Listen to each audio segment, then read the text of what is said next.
ونتمنى لكم دونك عام سعيد pour ce nouvel an ان شاء الله يجينا بالخير ولهنا ان شاء الله يرفع علينا هذا الوباء هذايا اللي رانا عايشينه، وان شاء الله البلاد ثاني بلادنا تكون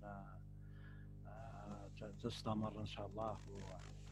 Voilà. Donc, pour revenir donc, un petit peu à l'objet de ça, donc je vais faire une brève introduction de la société Civisoft. Donc, la société Civisoft est une société qui est exclusivement dédiée à la promotion et à la distribution de logiciels techniques donc, dans le domaine de l'architecture, de l'ingénierie de la construction, des travaux publics et de l'industrie en même temps. Hein. Donc, voilà. Donc, nous avons toute une gamme de produits que nous proposons aux spécialistes algériens, donc que ce soit bureaux d'études, entreprises, etc. Donc là, l'objet, donc la société a été créée en 2001. Nous avons commencé avec des logiciels de calcul de structure. Donc c'était là, je dirais, le cheval de bataille de notre activité. Donc on a commencé avec le logiciel de calcul de structure, puis ensuite on est passé à d'autres produits, des produits de dessin technique. Donc il faut noter qu'on est distributeur des produits Autodesk. Hein.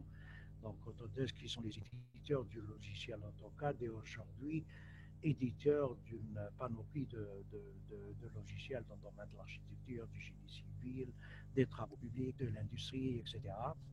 En plus, donc, nous distribuons des logiciels donc, qui sont vraiment dédiés à des métiers bien spécifiques tels que la géotechnique. Voilà. Donc, nous avons choisi parmi plusieurs autres produits. Hein, donc, nous prospectons sur le marché international. Donc, et là, nous avons vu que Geo5 était un produit qui était simple dans son utilisation, très convivial et qui répond aux besoins, surtout ça, qui répond aux besoins des attentes de nos géotechniciens. Donc là, c'est le deuxième webinaire que nous organisons autour de ce produit-là. Donc le premier, c'était, et nous choisissons les modules qui sont les plus demandés actuellement. Hein. Donc le module qui était le plus demandé et qui demeure toujours le plus demandé, c'est le module de stabilité des pentes.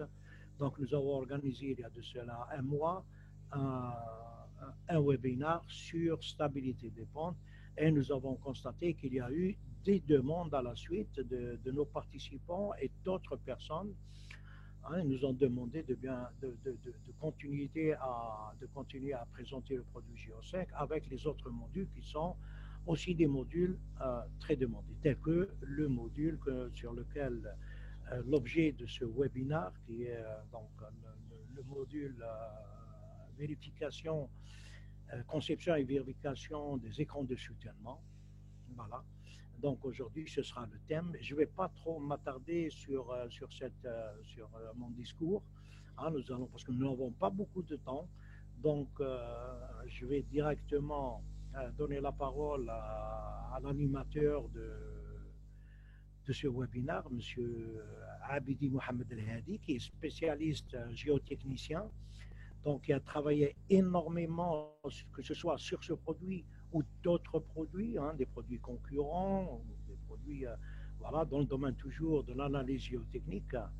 Donc, je vais lui donner la parole et on reviendra vers vous. Donc là, vous pouvez poser des questions hein, tout le long de la présentation. Vous pouvez poser des questions en envoyant des messages, donc sous forme de chat, hein, et on vous demandera de patienter jusqu'à la fin de la présentation pour qu'on puisse répondre à vos questions. Voilà, donc ne vous inquiétez pas, on répondra à l'ensemble des questions qui seront posées. On sélectionnera les questions et on vous répondra à ça.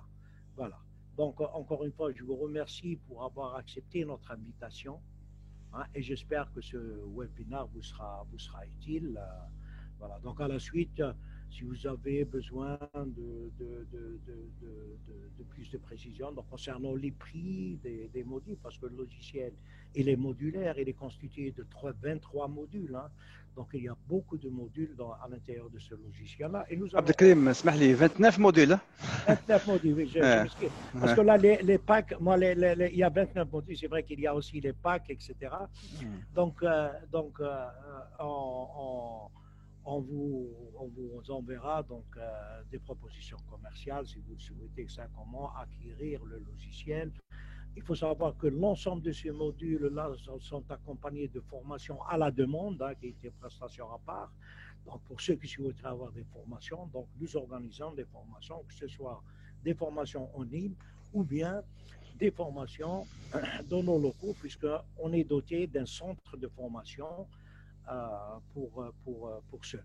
Voilà. Donc, je pense que je commence à m'attarder sur ça. Donc, voilà. Donc, je donne la parole à M. Abidi, qui va prendre le relais. Et je vous remercie encore une fois pour avoir accepté notre invitation. Bonne écoute et à tout à l'heure. Au revoir. Ok, merci Abdelkrim.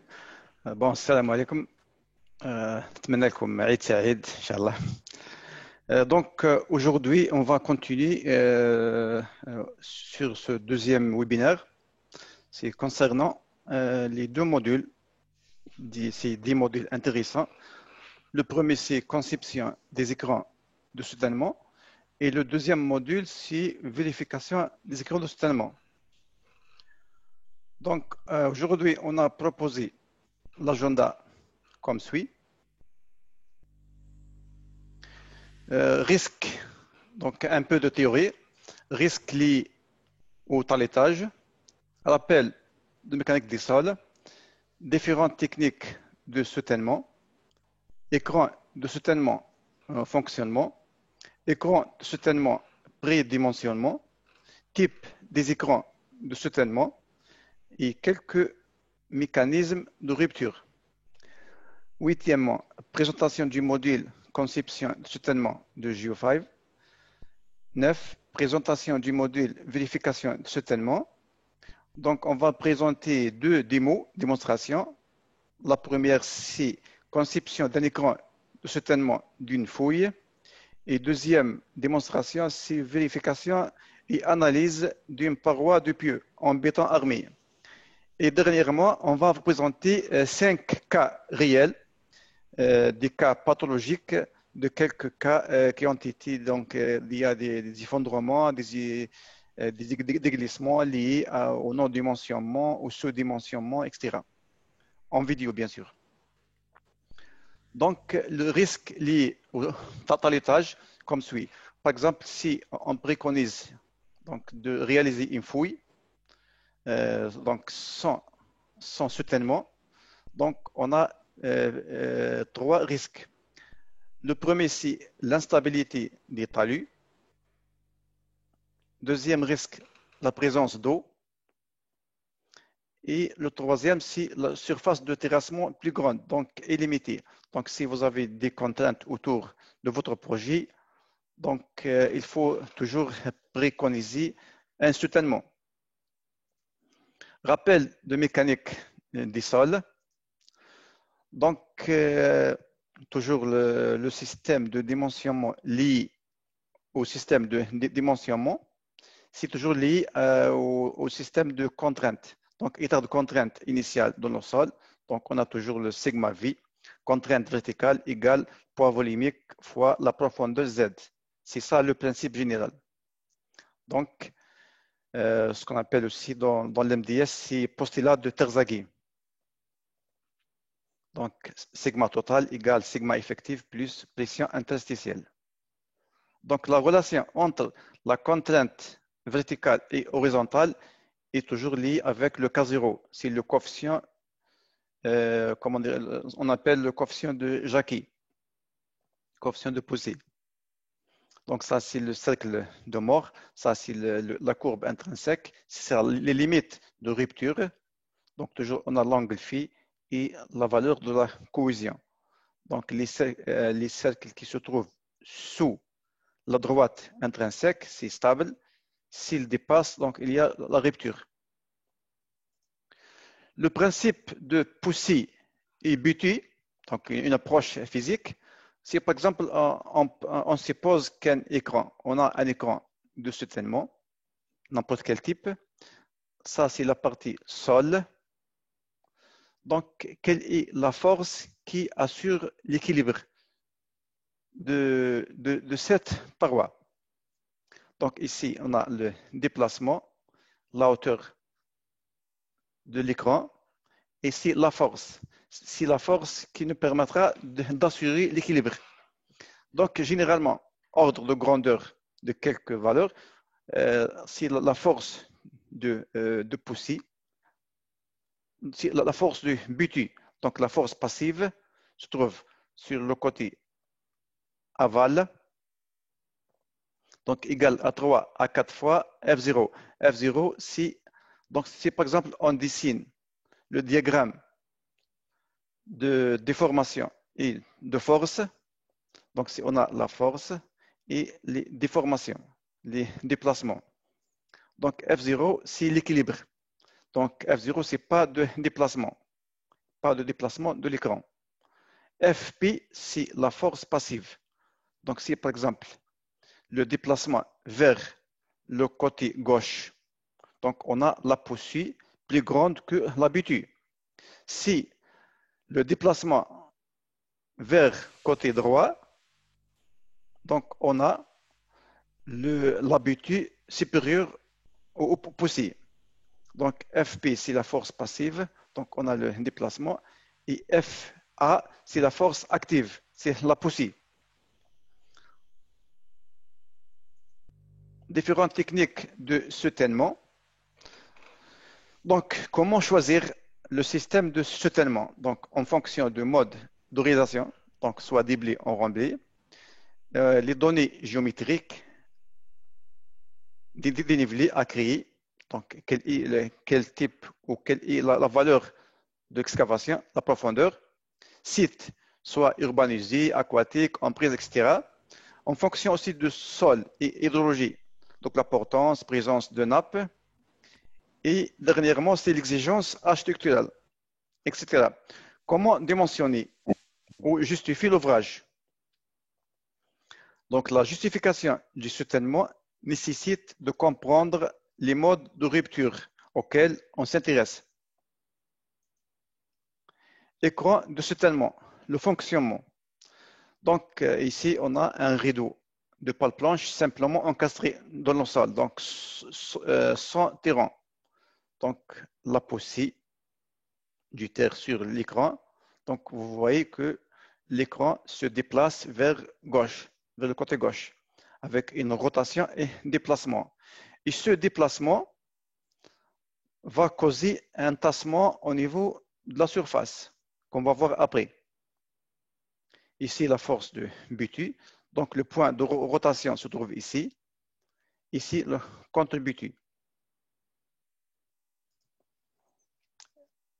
Donc, ici, dans cette figure, on va voir un rideau de pale planche simplement encastré dans le sol. Donc, ici, c'est les diagrammes de Poussy et point de rotation.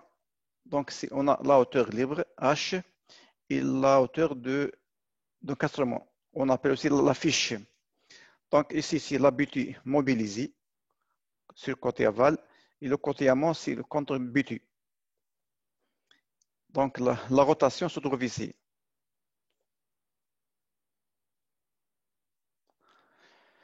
Ici, un rideau de pale planche ancré ou bétonné. Donc, la présence d'un terrain. Donc, la présence d'un terrain d'ancrage ou béton permettra de limiter ou de minimiser les déplacements. Donc, pour reprendre les efforts d'un écran, donc, il faut préconiser un terrain ou du béton, etc. Donc, la poussée, donc la présence du terrain, va réduire ou minimiser les déplacements de l'écran.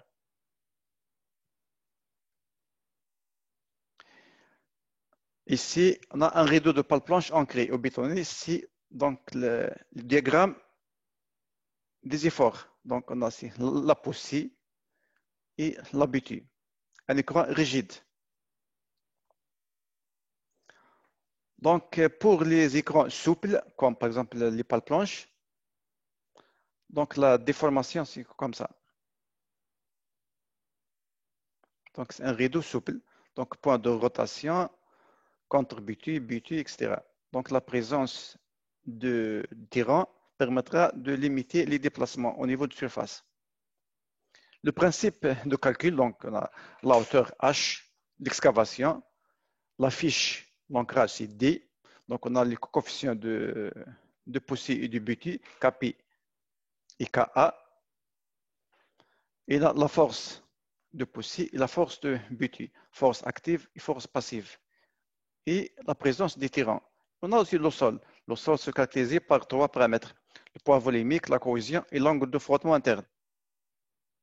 Écran de soutènement, prédimensionnement. Donc, avant de commencer à la conception de n'importe quel écran, donc on a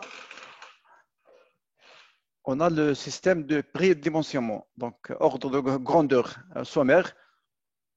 Donc, par exemple, dans ce cas, un rideau simplement encastré dans le sol.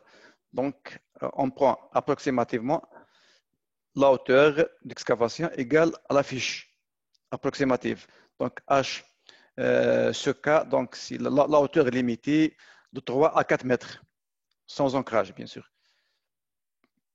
Si la hauteur dépasse, donc, on préconise un système de terrain ou de bétonnage. Deuxième cas, donc, de prédimensionnement, un cas, par exemple, une pale planche, un rideau de pale planche ancré au bétonné. Donc, F, la fiche de l'écran, donc égale approximativement H sur 3 à 2H sur 2. La hauteur max dans ce cas limitée donc à 7, de 7 à 8 mètres. OK. Donc, l'emplacement du terrain se trouve donc à 0,5 à 2 mètres par rapport aux surfaces du TN. Les documents de base permettra d'élaborer un projet de soutènement. Donc, on a 3 documents, Eurocode 7, la norme d'application, l'Eurocode 7, la norme française, c'est NFP 94-282. Et le troisième document, c'est un document récent, tirant d'ancrage, TA 2020. Donc, avant, il était le TA 95. On va vous envoyer ces documents. Type des écrans de soutènement. Donc, type des écrans, donc on a 5 types. Les pales planches, c'est les écrans souples. Les parois de pieux, on a 3 types de parois de pieux. Donc, les pieux séquents, les pieux tangents et les pieux contigus. Troisièmement, c'est les pieux composites. Donc, les pieux composites, c'est des pieux avec des profilés en acier, soit de forme de H ou n'importe quelle forme. Et quatrièmement, c'est les parois berlinoises et les parois mollées de forme rectangulaire. Donc, on a ce tableau comparaison entre les différents types des parois composites, donc les parois, le diamètre, la profondeur, type, etc. Vous trouvez ça après dans les documents. Pour le premier cas, donc type des écrans, type 1, c'est les pales planches. Les pales planches, c'est des éléments souples recommandés pour les soutènements provisoires, par exemple pour les fouilles et pour les protéger quelques projets hydrauliques et même bâtiments. Mais pour ce cas, donc, les pales planches sont déconseillées pour les milieux urbains. Donc, le système de battage va créer des ondes qui risquent de déstabiliser les constructions avoisinantes. Deuxième type d'écran, c'est les parois de pieux. Donc, vous voyez plusieurs types de parois de pieux. Donc, vous avez les pieux séquents, les pieux tangents, les pieux contigus, etc. toujours avec des pieux en béton armé ou des pieux battus, avec toujours un système de langrine ou des poutres de couronnement pour uniformiser le comportement des pieux. Donc, vous voyez ça, c'est les pieux plus la poutre de couronnement, etc. Même aussi, on préconise des systèmes de renforcement par le tirant d'ancrage pour les excavations qui dépassent les 7 ou 8 mètres. Donc, ici, le système de récépage pour permettre l'ancrage de la poutre, etc. Troisième, c'est les berlinoises. Berlinoises, c'est des éléments, des profilés en acier avec soit on met donc on met au milieu entre les éléments, les profilés, soit des madriers en bois, soit des éléments préfabriqués en béton armé. Donc, vous voyez ça, donc les profilés avec les éléments en béton.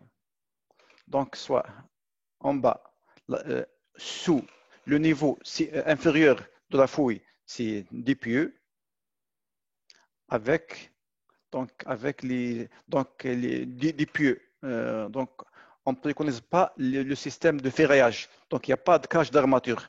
Donc, à la place de la cage d'armature, on préconise des éléments profilés, soit PE, HE, etc. Donc, quatrièmement, c'est les parois composites. Les parois composites, les berlinoises.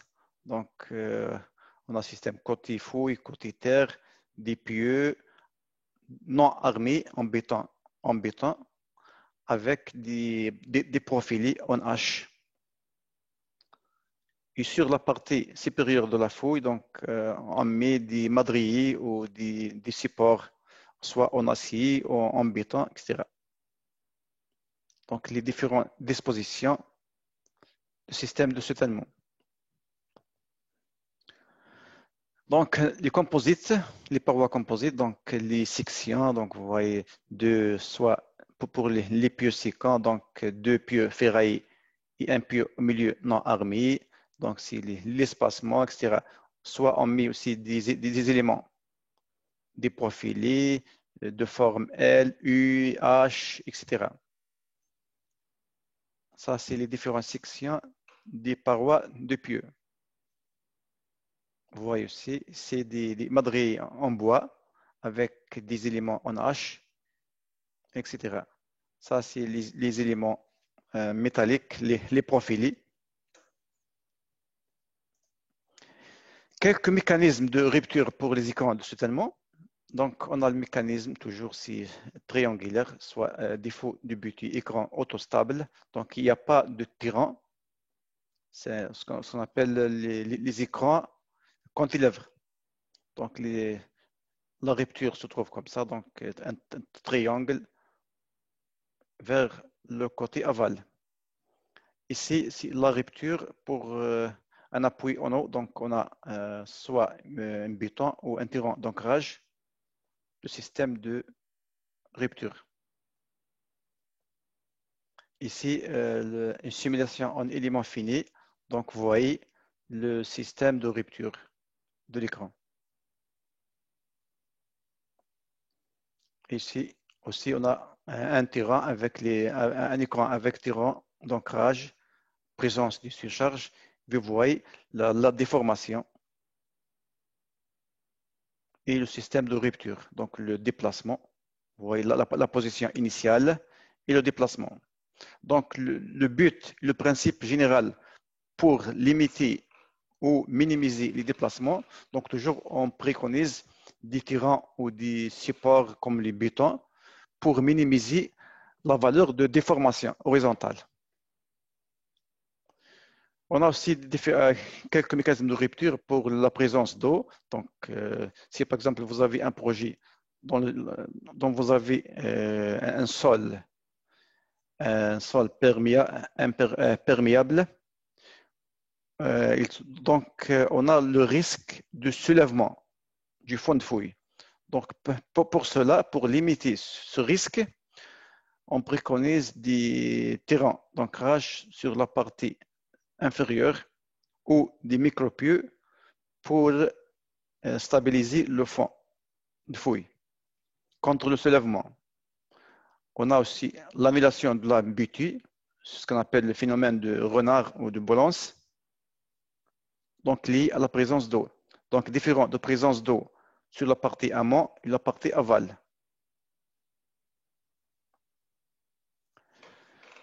Les différents cas de déformation des diagrammes des terrains à des écrans. Donc, on a 4 cas. On a la poussée, on a l'habitude, le point neutre ou le point de rotation. On a déformation pour chaque cas. Pour les écrans plastiques, bien sûr, comme les pales planches, etc. Donc, différents principes de rupture des parois. Dans le premier cas, défaillance du massif d'ancrage ou du scellement du terrain associé. Donc, ce mode de rupture. Pour ce mode, insuffisance de capacité portante. Dans le troisième cas, c'est insuffisance de la fiche ou de la butie ou la, vous voyez la rupture. Ici, instabilité générale, donc instabilité au grand glissement pour ces deux cas. Ici, insuffisance du dimensionnement des pales planches, donc on a la rupture, soit le type ou le dimensionnement. Et enfin, on a la rupture du terrain ou du butin.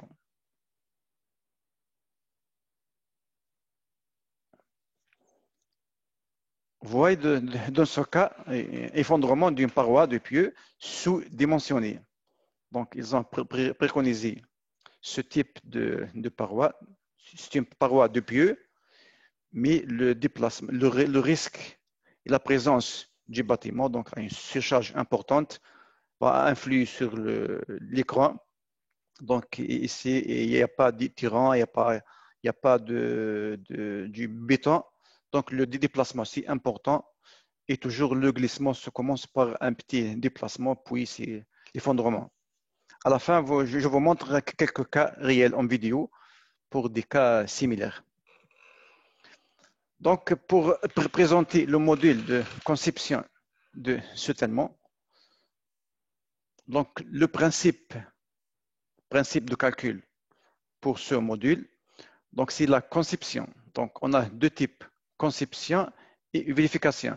La conception, on donne au logiciel la hauteur d'excavation, le type d'écran et les caractéristiques du sol et les surcharges. On donne au logiciel ces informations. Le logiciel nous donne la longueur totale de l'écran, L, la fiche d'ancrage, F, et les efforts, moment, effort tranchant et les déplacements. C'est ça le principe du module de conception. Uniquement ça. Donc, on donne les informations. On a besoin d'avoir une idée sur la longueur totale, la fiche et les efforts. Par contre, le deuxième module, c'est vérification des écrans de soutènement. Donc, on donne c'est un module de vérification. Vérification géotechnique et vérification structurelle. Donc, on donne au logiciel la hauteur d'excavation, type d'écran, caractéristiques du sol, surcharge et profondeur d'ancrage. Le logiciel nous donne ces informations.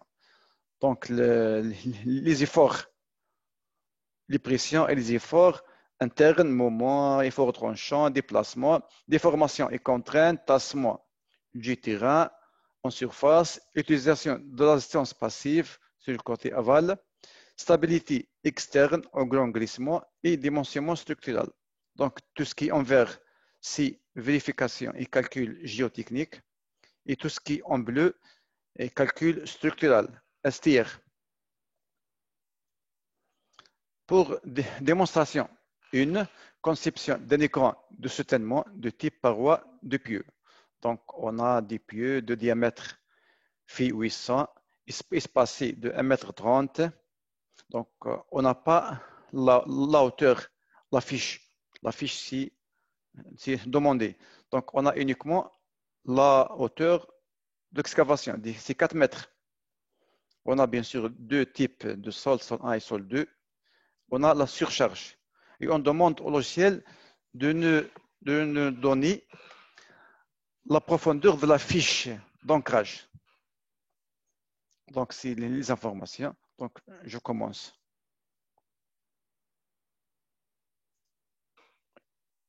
Donc, je lance le programme de conception des écrans.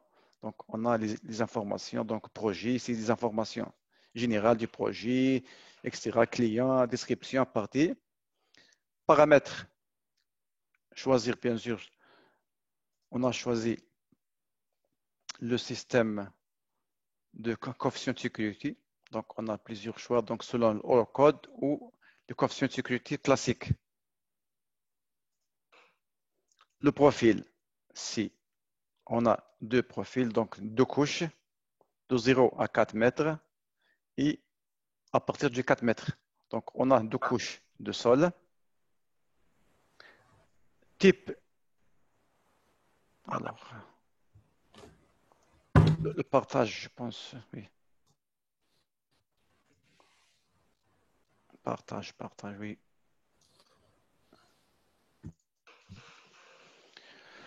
Je m'excuse, j'ai oublié le partage.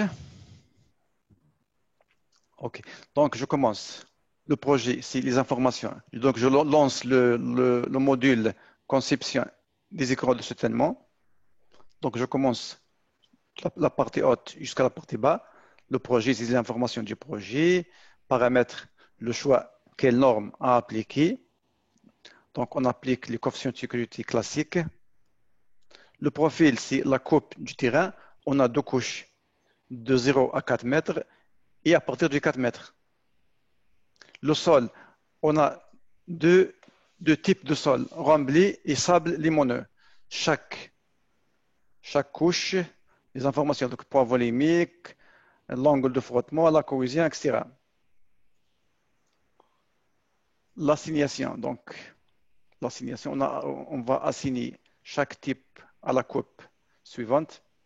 La géométrie, sur la partie géométrie, donc, on va choisir quel type de paroi ou d'écran. Donc, on a plusieurs types, soit paroi de pieux, paroi rectangulaire en béton armé, pale planche en plastique, section en acier, section, bien sûr, de U en acier, mur de pieux avec section en acier bernoise et section. Donc, on va saisir les informations A, E, etc. Donc, on va choisir paroi de pieux. Donc, type de la section circulaire, diamètre du pieu 0,8 c'est 800, distance axiale entre les pieux c'est 1,30, des pieux c'est en béton armé, donc vous voyez la coupe, etc. OK, les matériaux du pieu, donc on va choisir béton 25-30 et même aussi pour l'acier, c'est B500. L'ancrage, donc on n'a pas d'ancrage ni béton, etc. C'est les éléments de renforcement. Terrain, donc le type de terrain, on a un terrain simple. Donc vous pouvez choisir quel type de terrain extérieur. L'eau, donc on n'a pas d'eau. Surcharge, on a une surcharge sur la partie supérieure, donc de 20 kPa. La surcharge, c'est 20 kPa représente par exemple le trafic routier, etc. La force saisie, on n'a pas de force saisie, on n'a pas de séisme. Paramètres de la phase, c'est phase transitoire. Donc, pour la partie calcul, on lance le calcul. Le logiciel nous donne automatiquement la longueur de la structure totale, c'est 8 mètres 0,5. La profondeur dans le sol, la fiche, c'est 4,05. Donc, 4 mètres. Donc, ici, c'est la valeur du moment de flexion max. Donc, c'est 208. Ici, l'effort tranchant, etc. Donc, si on va voir la valeur de la déformation. Valeur max de la force motrice, c'est l'effort tranchant, 260. Moment max, 208. La profondeur nécessaire de la structure de le sol, c'est 4,05. Donc, c'est 4 mètres. C'est la fiche d'ancrage. Longueur totale de la structure, c'est 8 mètres. Pour le dimensionnement, c'est la partie génie civil ou partie structurale. Donc, je coche cette case armature de cisaillement pour calculer l'effort tranchant VRD. Donc, les résultats, c'est admissible, cisaillement, flexion, principe de construction, etc. Donc, pour cette section, diamètre 800, on a 12 barres de diamètre 16, donc 12 t 16. Enrobage, c'est 50 mm, 5 cm. Et pour l'acier de cisaillement, c'est T10 chaque 20 cm. Le résultat, c'est bon. Donc, les pieux, donc, c'est fait 800. Espacé de 1,30 m. La vérification, donc, on doit vérifier deux paramètres. Le moment max, la capacité portante, moment max. Le MRD, c'est égal à 340. Le moment max, c'est quoi? C'est le moment maximal que le pieu peut supporter sans avoir une déformation. Donc, cette valeur, c'est de 340. L'effort appliqué du moment, MED, c'est 270. Il faut toujours vérifier que MED est inférieur à la capacité du pieu. Donc, 270 inférieur à 340. Et deuxième vérification, c'est l'effort tranchant. Donc, VRD, c'est la capacité de cisaillement max que le pieu peut supporter sans avoir une déformation. Donc, égal à 491, supérieur à 338. Donc, c'est admissible. OK. Maintenant, on passe à la stabilité du conception. Donc, à partir de ce module de conception, on peut directement basculer vers le module de vérification. Donc, je peux directement basculer vers le deuxième module. Donc, la fiche nécessaire est de 4,05 calculée. Donc, j'écris 4,05. Donc, soit je passe au module de stabilité pour vérifier la stabilité au grand glissement. Donc, j'ai les informations transmises à partir de ce module. Je lance le calcul, circulaire, Bishop, optimisation, et je lance la stabilité générale au grand glissement. Donc, on doit avoir un coefficient de sécurité supérieur à 1,5. Bien sûr, conformément aux normes de... donc, le coefficient de sécurité trouvé, c'est 2,88. Donc, supérieur à 1,5. Donc, la stabilité du point est admissible. OK. Donc, je retourne vers le module de conception et je peux basculer directement vers le module de vérification de soutènement. Donc, je clique ici. Donc, les données ont été copiées dans le presse-papier. C'est bon. Maintenant, je lance le module de vérification des écrans de soutènement. Donc, je peux directement cliquer ça et coller les informations, les données. Si par exemple, je fais ça, donc il te demande quel type de données à coller. Donc, projet, paramètres, solde, surcharge, séisme, profil, etc. Donc, si je mets OK, donc c'est bon. Le projet, donc maintenant, je suis dans le module vérification des écrans de soutènement. Le projet, les informations à remplir. Bien sûr, les paramètres, c'est la norme appliquée. Donc, on applique la norme coefficient de sécurité partiel, coefficient de sécurité global, c'est classique, 1,5. Le profil, c'est la même coupe. Donc, on a deux couches de sol. Ici, le module de réaction latéral, modèle de réaction. Donc, GEO5, ce module, on peut introduire directement selon MINAR ou selon la norme NF 94 282. Donc, selon MINAR, je peux saisir le coefficient de réaction directement dans les paramètres comme paramètres de sol, ou je peux aussi saisir les scies pressiométriques. Donc, saisir les scies pressiométriques A égale donc 2 tiers de L, LV, donc c'est 2,67, donc c'est 4 mètres, fois 2 divisé par 3 égale 2,67.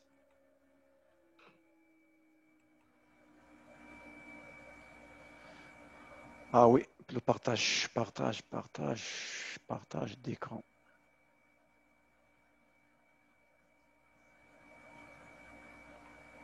Je m'excuse, j'ai oublié le partage. Merci. Donc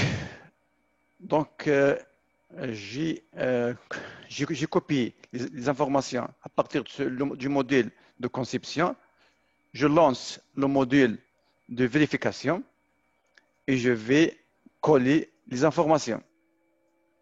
Donc, les informations à coller sont projet, paramètres, sol, surcharge, séisme, profil, etc. Donc, si je clique sur OK, les paramètres seront collés. C'est bon? Donc, je commence ce module par les informations du projet à remplir, les paramètres, la norme à appliquer, etc. Le profil, on a deux couches de sol. Le module de réaction latérale ou horizontale, je peux introduire ce module selon MINAR, ici pressiométrique, ou selon la norme d'application. Donc, selon MINAR, je peux saisir l'essai pressiométrique ou je peux saisir le paramètre E comme un paramètre de sol. Par exemple, si je choisis l'essai pressiométrique, je passe directement à l'essai PMT, pressiomètre MINAR. Donc, ajouter ou importer. Importer sous forme de TXT ou XL. Donc, importer, je peux importer, etc. Ou je peux saisir, ajouter. Donc, la profondeur, les C, type de C, par exemple SP1, etc. La profondeur et la valeur de E. À chaque fois, ajouter jusqu'à la fin. Ou importer. Dans ce cas, donc, je n'ai pas un essai de pressiométrique, donc je peux choisir saisir comme un paramètre de sol. Donc, je passe à l'onglet sol, par exemple, rembler, éditer. Donc, j'ai introduit le module pressiométrique, une valeur de 50 EM, et le coefficient rhéologique, 0,3, pour les deux types de sol.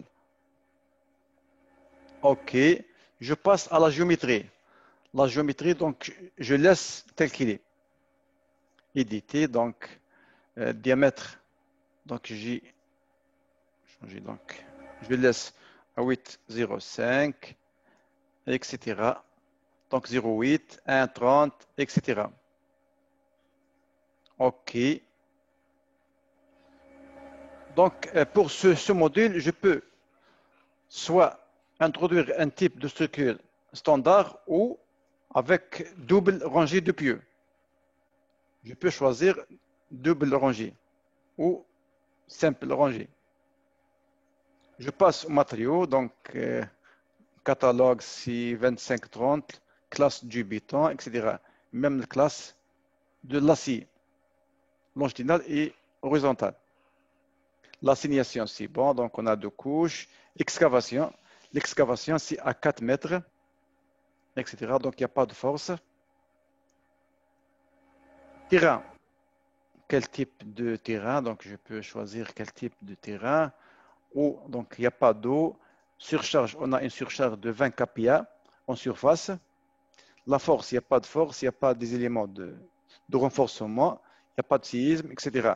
Je passe directement au calcul. Donc, pour le calcul, je lance le calcul. Donc, vous voyez, déformation de l'écran, de la paroi. La valeur calculée de la déformation du paroi, donc c'est 14 mm, donc 1,5 cm. Le moment et l'effort tranchant. Donc, vous voyez ici les pressions, etc. Donc, les pressions et la déformation. On peut avoir aussi l'effort interne, le moment et l'effort tranchant.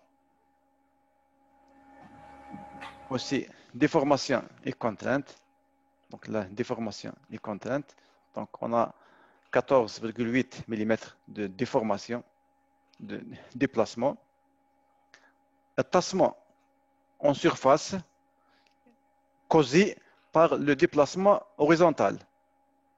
Donc, on a 13,9 mm, 1,4 cm, un tassement en surface.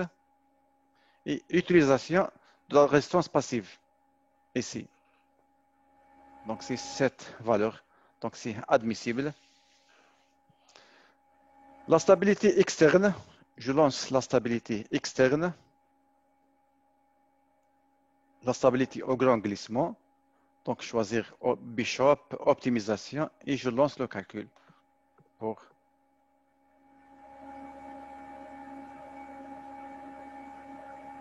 et en train de rechercher la valeur du coefficient de sécurité critique qui correspond au cercle le plus critique.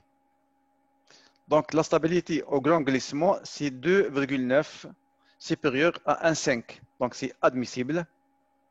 Je retourne vers le module. Maintenant, c'est la stabilité au le dimensionnement. C'est le dimensionnement structural. Donc, on a la valeur de déformation. Le moment max se trouve entre 5 et 6 mètres. Et l'effort tranchant. Ici, donc, si je décoche, j'enlève la section de l'acier de cisaillement, donc c'est instable, donc il faut ajouter. Donc j'ai préconisé 12 barres de T16 avec T8 chaque 20 cm. Donc la stabilité au cisaillement, aux flexions, etc. Donc c'est stable. Si par exemple je diminue 8 au lieu de 12, j'aurai toujours la section non admissible. Donc un dépassement. Si par exemple je mets 12 T16, j'aurai la stabilité vérifiée, c'est admissible. Si c'est la section dans notre pieu, donc F8 espacé de 20 cm et 12 barres de T16. Nombre barre, c'est 4 cm. Si je vois en détail,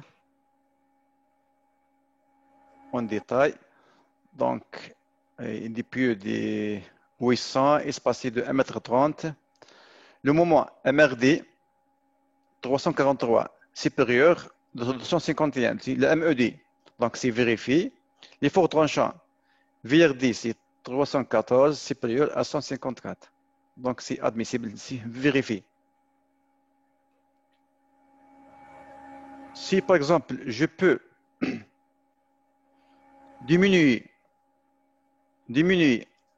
l'effort de déformation, limiter ou minimiser l'effort de déformation horizontale, donc on a 14 mm, je peux diminuer, je peux proposer, par exemple, je peux proposer longueur du pieu de 10 mètres. Je laisse ça, je lance le calcul.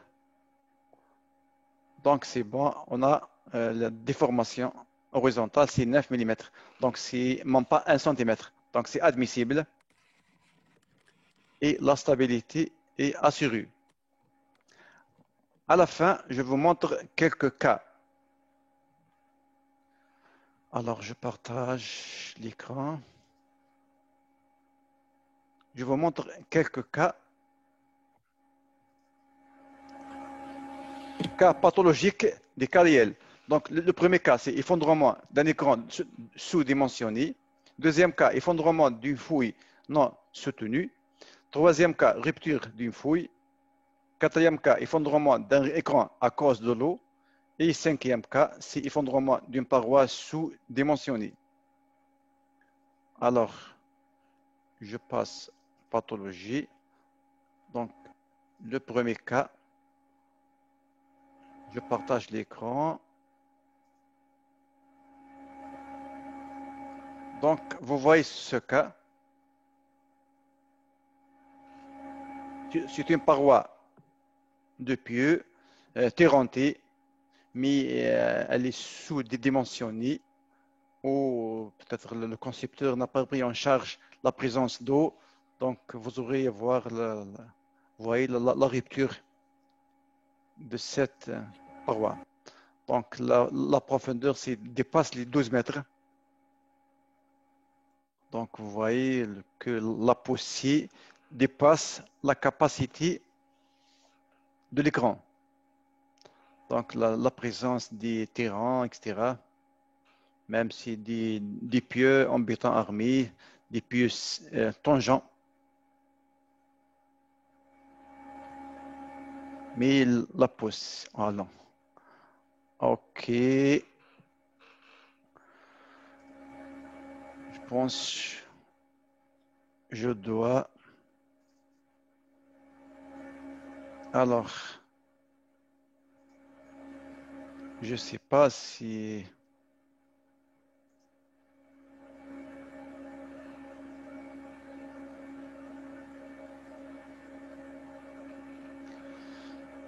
Donc, vous voyez, il s'agit d'une paroi de pieux en béton armé, des pieux tangents, terrantés, qui a été mal ou sous-dimensionné. Je ne sais pas, je n'ai pas les informations. L'excavation dépasse les 10 ou 12 mètres, mais la surcharge à la main, elle est surcharge importante. Donc, présence des bâtiments et des constructions.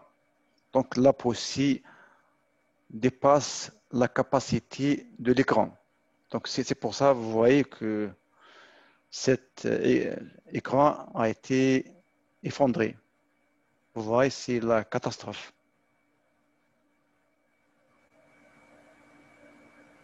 Ça, c'est le premier cas. Deuxième cas,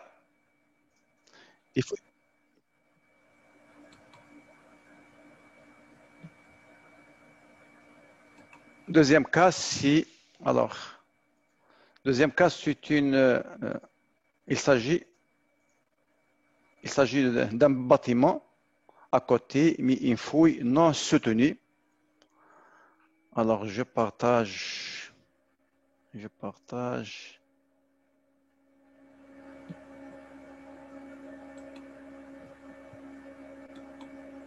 Donc, une fouille non soutenue. Donc, vous voyez la catastrophe. Effondrement du bâtiment à côté, sur le côté gauche. Ça, c'est le deuxième cas. Le troisième cas, c'est une rupture de fouille.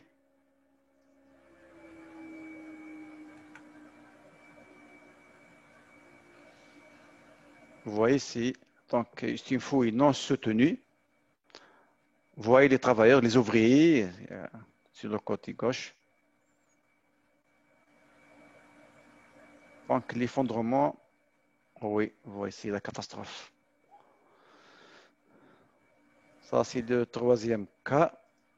Le quatrième cas, effondrement d'un écran à cause de l'eau.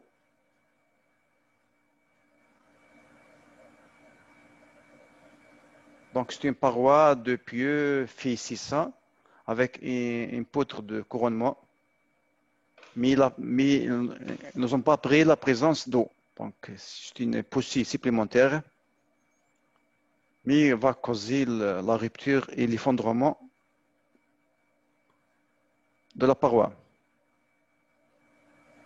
Ça, c'est l'ingénieur concepteur. Il faut toujours prendre en compte ou en considération les surcharges, la présence d'eau, etc. Vous voyez ça, c'est la catastrophe. Donc, l'effondrement de la paroi, c'est toujours le dépassement. La poussée dépasse la capacité de l'écran. Le dernier cas, c'est l'effondrement d'une paroi sous-dimensionnée. Effondrement d'une paroi sous-dimensionnée. Donc, la présence du bâtiment sur le côté gauche, côté amont, c'est une surcharge supplémentaire. L'absence des terrains d'ancrage ou du béton. Donc, la paroi est sous-dimensionnée avec, bien sûr, toujours la présence d'eau qui cause de problèmes.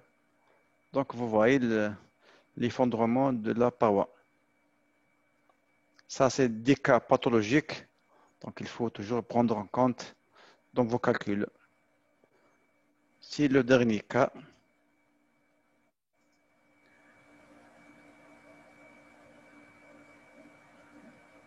Et pour plus d'informations, veuillez nous contacter. Donc, contact Servisoft.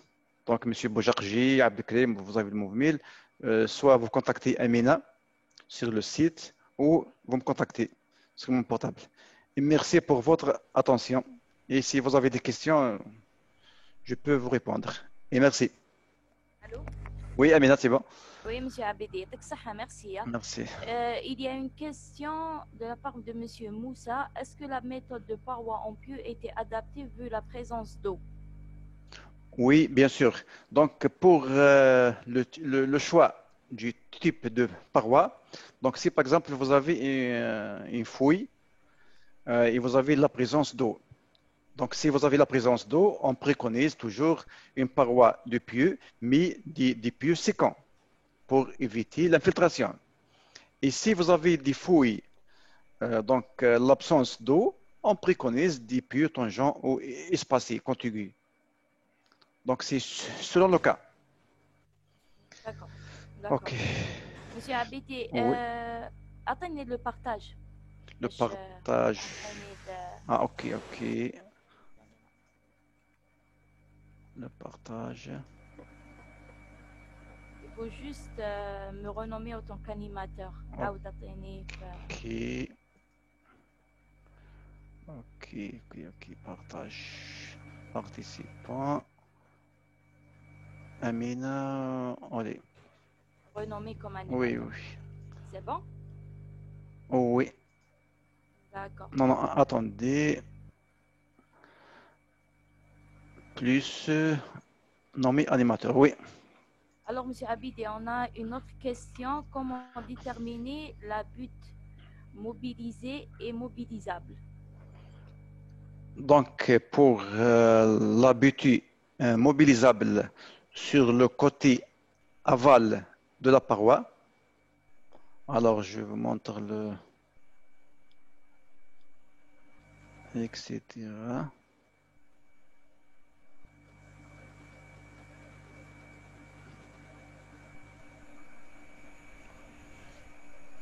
Donc, la butte mobilisable de la paroi sur le côté. Alors, je partage mon écran. OK. Donc, sur ce côté, alors, je vous montre le cas.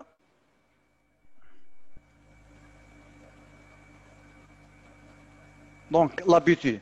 Donc, pour ce type de paroi, c'est la poussée côté amont et la butte côté aval. Donc, je détermine quelle est la butte qui nous assure la stabilité de ce paroi. Donc, c'est la profondeur, bien sûr, la fiche et quel type de sol ici. Donc, c'est la fiche qui conditionne la butte. Donc, si on a un ancrage, bien sûr, suffisant, la butte égale, bien sûr, à la hauteur de ce type de sol, fois Z, fois le coefficient de butte, bien sûr. Donc, le principe, c'est... Alors... Donc, la poussée ici, 1 demi Ka gamma fois H au carré. Et la BT, pour la force passive, c'est 1 demi K pi, c'est le coefficient du BT, fois gamma fois H au carré. Vous voyez ici sur le diagramme. Si on a une grande BT, on a le déplacement vers l'amont. Si on a une grande poussée, donc FA, on a le déplacement vers le côté aval. Donc, c'est la force de BT, c'est déterminé selon la formule. Alors, c'est bon, Amina, si vous avez d'autres questions. Oui, Il y a, Amina, il y a d'autres questions, merci, M. Bouzaki. Il y a quelques questions, bon, que donc il y a là quelqu'un qui pose la question, il dit comment tenir en compte le drainage des eaux dans le module vérification. Voilà. Donc, vous avez compris, M. Abdi? Oui, oui. Donc, pour le drainage. Alors, je partage l'écran. Pour le drainage, donc si par exemple, je suppose une présence d'eau dans notre module, présence d'eau. Donc, présence d'eau sur, par exemple, à 2 mètres. À 2 mètres.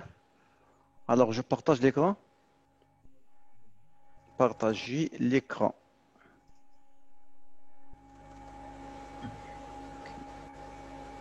Alors, si par exemple, je suppose la présence d'eau, donc à 2 mètres, sur le niveau d'eau, sur le côté amont, bien sûr, si je lance le calcul, j'ai toujours donc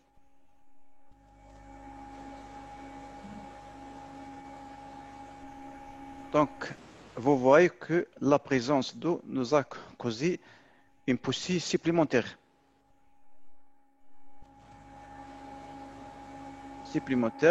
Et un tassement aussi important. Donc c'est un tassement de 12 mm et un déplacement horizontal aussi de 14 mm. Donc pour la présence d'eau, je peux bien sûr supposer, j'ai plusieurs cas, donc soit supposer une nappe sur le côté amont ou deux nappes côté amont et côté aval. Par exemple, sur le côté aval, par exemple, à 3 mètres. Des différences de niveau. Je peux par exemple supposer toujours les deux côtés avec fissure de traction en amont, etc. Donc, c'est le calcul qui conditionne le type, la profondeur et le dimensionnement de l'écran. Ok, Abdelkrim, si vous avez d'autres questions. Oui, il y a M. Abdelraouf, que nous remercions pour avoir participé au webinaire, et là qui pose plusieurs questions. Hein, oui. Bien qu'il a. Abdelraouf, c'est la société, je pense, Louangeois. D'accord, vous devez le connaître. Donc, là, il pose 6 questions. Oui, il peut envoyer les questions à ma boîte email. Voilà, écoutez, là, il dit quelle est la différence principale entre les deux modules. Est-ce qu'on doit utiliser les deux? Donc, il parle de vérification, conception et vérification de ces constructions. Alors, la deuxième question, il dit pour le sol, dans quel cas on utilise la contrainte totale au lieu de la contrainte effective. Pour les parois en pieux, si on a une distance entre les pieux, comment modéliser, calculer les panneaux en béton armé. Donc là, je vois la même chose pour les panneaux en bas. Donc je vois là que c'est des questions qui ne font pas l'objet, je m'excuse, M. Abdelraouf, M. Abidi peut confirmer ça, et donc ils ne font pas l'objet du webinaire, il est là.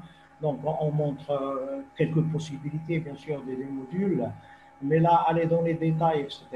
Donc là, vous pouvez envoyer. Donc il faut savoir en même temps que nous organisons des formations, que ce soit des formations en ligne ou bien, comme je l'ai souligné au début de à l'introduction du webinaire. Donc là, donc, nous organisons des formations en ligne. Donc on va vous envoyer certainement, donc on va vous envoyer le planning, notre planning de formation pour des formations en ligne. Nous avons déjà fait ça, ça se passe très très bien. Ah, il suffit juste d'avoir une bonne connexion Internet. Et en même temps, donc, il y a des formations qui se font dans nos locaux, dans le centre de formation Civisoft. Voilà. Donc, dans lequel on pourra, bien sûr, et là, ce sera votre droit de répondre à toutes les questions que vous avez posées. Donc, voilà. Donc, envoyez-nous, s'il vous plaît. Si vous avez des questions, vous avez l'adresse email de M. Abidi, mon adresse email et l'adresse email de notre commercial Amina. Donc, envoyez, s'il vous plaît, des questions d'autres techniques sur lesquelles on pourrait vous répondre, je dirais, d'une façon sommaire. Mais pour rentrer dans les détails, il est préférable que vous participiez à une formation. Il faut savoir que le logiciel, il est disponible en version démonstration, en version évaluation, je dirais.